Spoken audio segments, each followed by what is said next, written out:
Welcome to another intellectually stimulating episode of Pony Radio. I'm Pascal. This is my brother Tristan. Hello! And with us today we have Professor Garfinkel. Good morning. Good morning.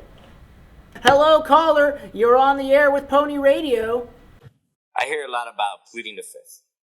What is that all about? Oh, what is pleading the fifth that I've we been hear wondering that about? myself. Yeah, we hear about that on the movies all the time and in books. The Fifth Amendment to the Constitution, which is the document that formed our government, says that nobody, no American, should have to be a witness against his or herself.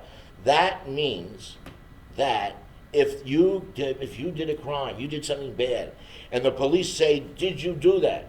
You can't lie, but you can refuse to answer. You can say, "I don't have to answer that. I'm not going to lie."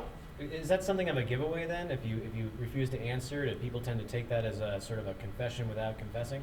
Oh, that's a great question, but they're not allowed to. The judge is going to say to the jury, "You will see that the defendant didn't testify today. He chose not to be a witness against himself.